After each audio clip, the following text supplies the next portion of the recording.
Et si la plus grande révélation militaire du continent africain, tombée trop tôt, n'était pas une faiblesse mais l'arme décisive capable de bouleverser l'ordre mondial? Imaginez, un projet top secret visant à fédérer 54 armées africaines vient d'être révélé au grand jour.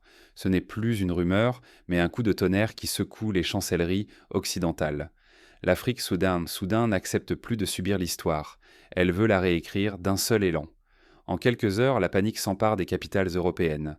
À Paris, à Londres, à Berlin, les états-majors s'agitent. Comment réagir?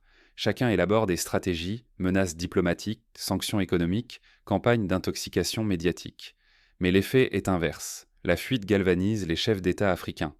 L'heure n'est plus à l'hésitation, mais à l'accélération.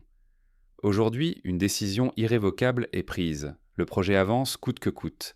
Les dirigeants africains comprennent que cette fenêtre d'opportunité, si ténue, peut se refermer à tout moment, ou offrir enfin au continent une autonomie militaire réelle, inédite.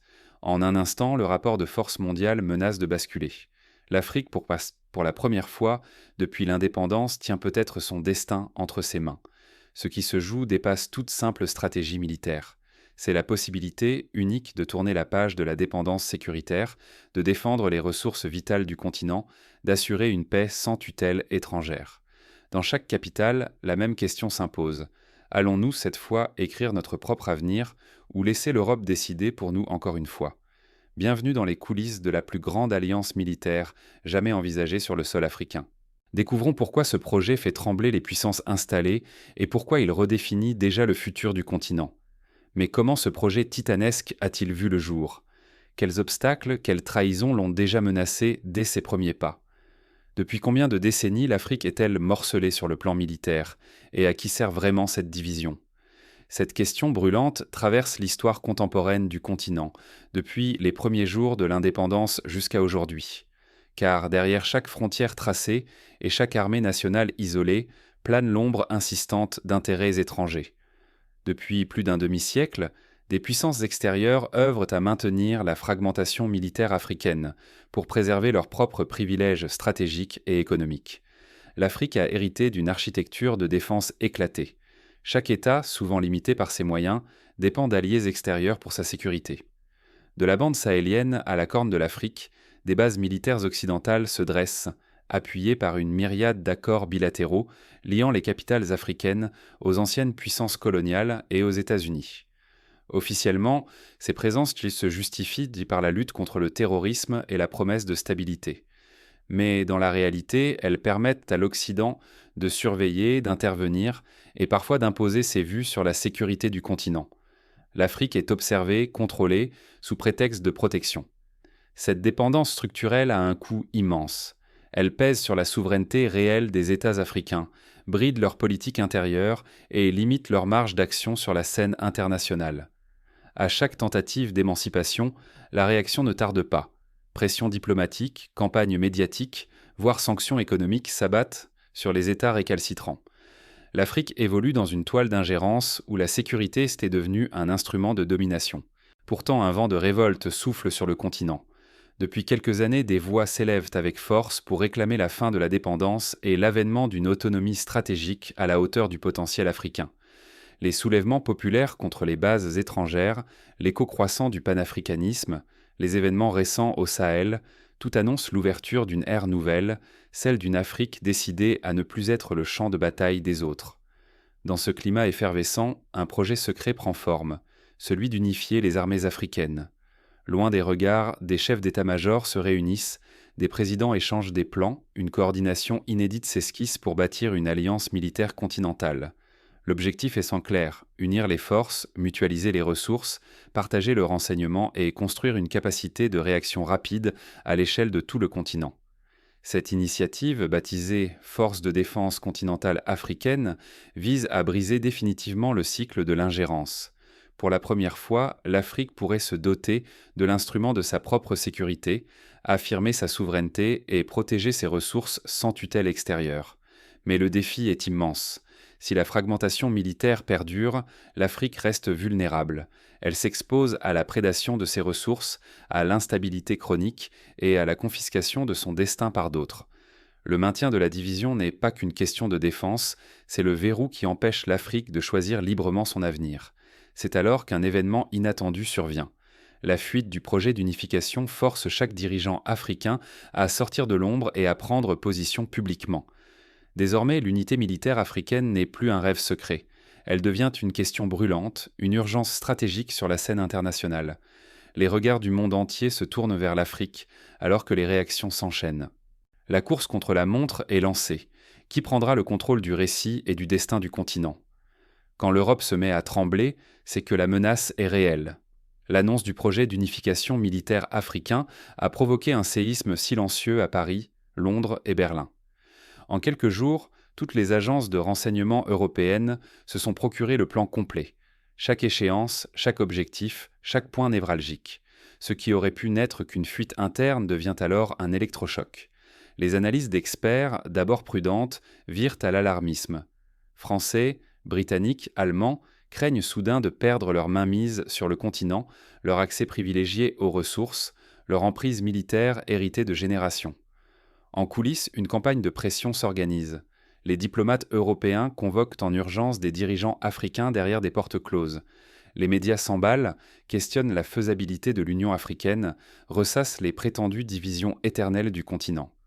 Les marchés financiers, eux, sèment le doute.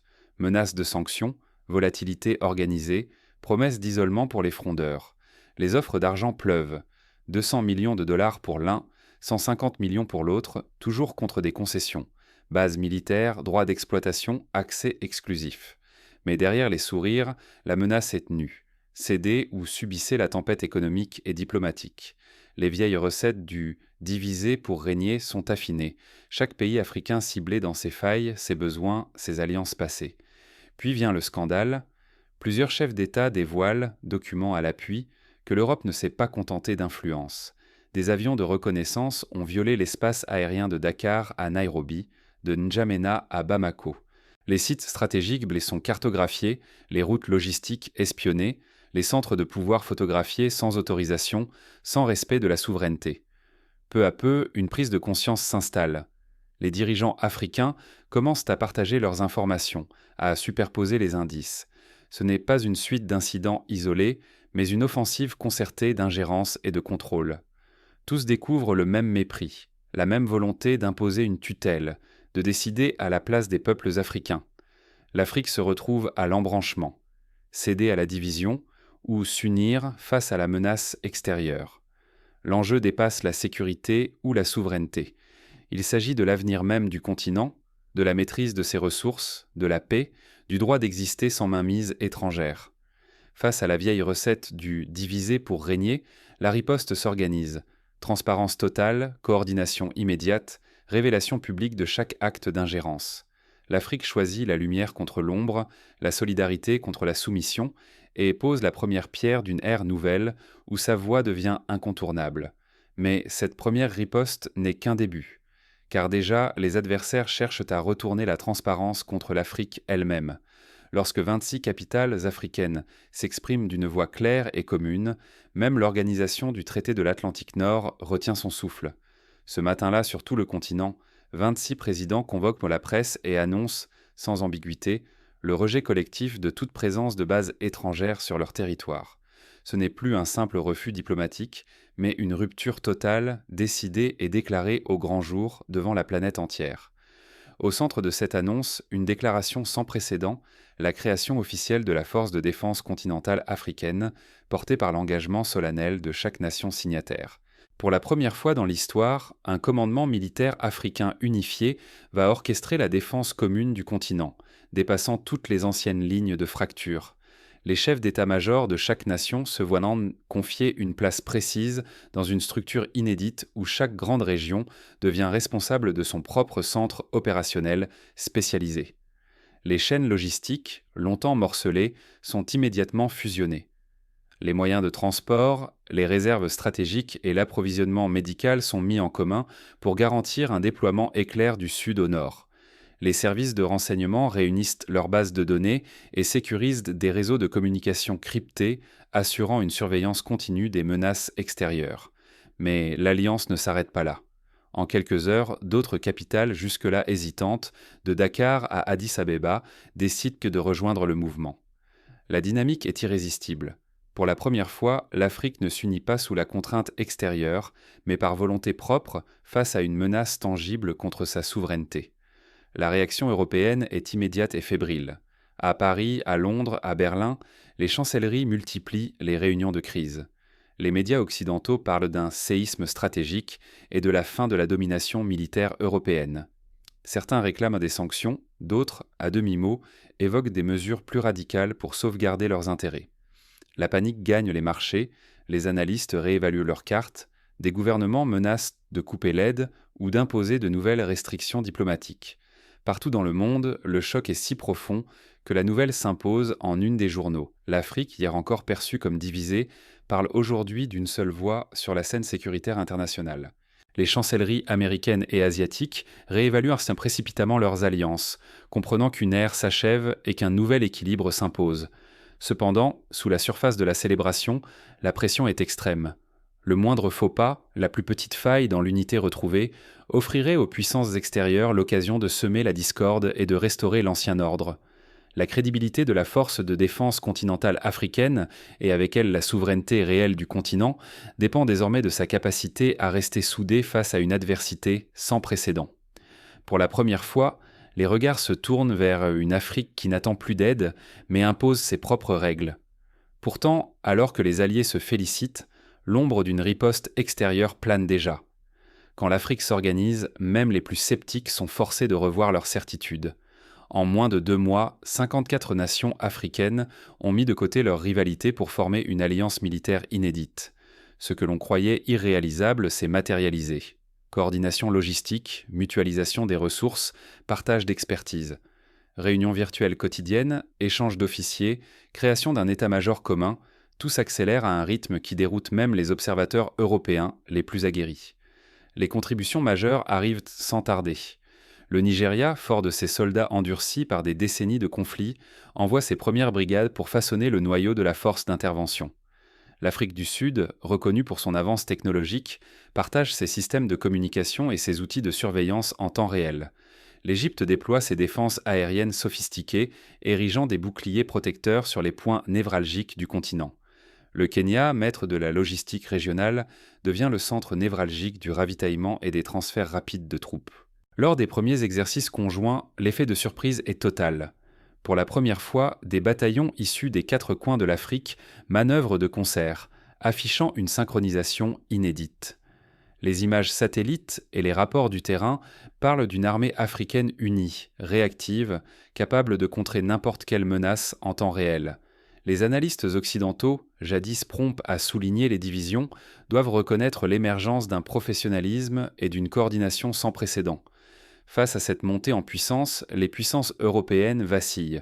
Après le déni, puis la tentative de blocage, elles finissent par admettre l'échec de leur stratégie de division. Rapidement, la rhétorique change. Certains responsables appellent à des partenariats militaires avec l'Alliance africaine. Mais désormais, la condition est claire. Égalité stricte. L'époque où Paris, Londres ou Bruxelles imposèrent leurs diktats est révolue. Les principes fondateurs sont réaffirmés publiquement. Commandement africain, décision africaine, souveraineté intransigeante. À chaque sommet, les chefs d'État rappellent que toute coopération future sera placée sous leadership africain, sans compromis sur l'autonomie du continent. Ce message est adressé sans détour à l'OTAN et au reste du monde. Pour l'Afrique, le pari est immense. Céder à la tentation d'un partenariat déséquilibré signifierait perdre l'autonomie enfin conquise. À l'inverse, imposer ses propres règles pourrait offrir une indépendance durable, mais attise toutes les convoitises extérieures. La réussite de cette intégration pose une question cruciale. Comment préserver l'unité face au retour des offres alléchantes venues d'ailleurs ? À mesure que l'Alliance gagne en cohésion, une nouvelle épreuve s'annonce. Des pressions inédites se profilent, testant la résilience et la loyauté des membres. L'heure de vérité approche pour l'Afrique unie.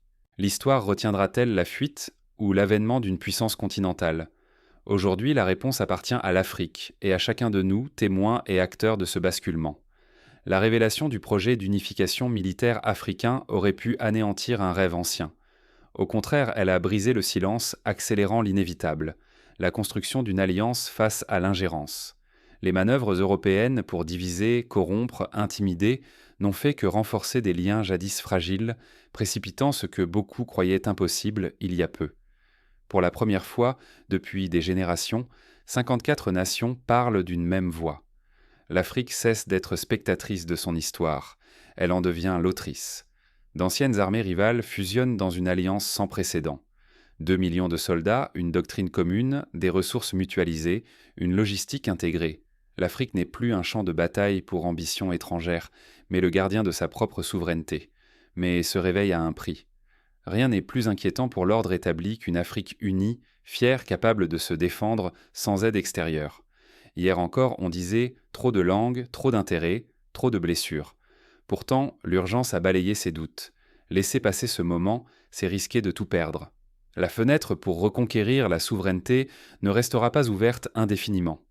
L'histoire enseigne que les grandes transformations ne se présentent qu'une seule fois à chaque génération. Aujourd'hui, il ne s'agit plus seulement de sécurité, c'est le droit des peuples à disposer de leurs terres, de leurs ressources, de leur avenir. Dans chaque capitale, chaque village, la question n'est plus « qui décidera pour nous ?», mais comment défendre ce qui nous appartient ? Chacun est appelé à soutenir cette nouvelle architecture de défense, à refuser la résignation, à s'engager pour que le sort de l'Afrique ne soit jamais plus décidé ailleurs. Ce n'est pas la peur qui doit inspirer nos choix, mais la conviction que l'unité n'est pas un rêve. C'est une réalité qui s'impose. Demain, lorsque l'histoire jugera notre époque, elle ne retiendra pas la fuite ni la division, mais l'instant où l'Afrique a choisi de ne plus jamais plier. L'heure n'est plus à l'attente. Le choix est entre nos mains.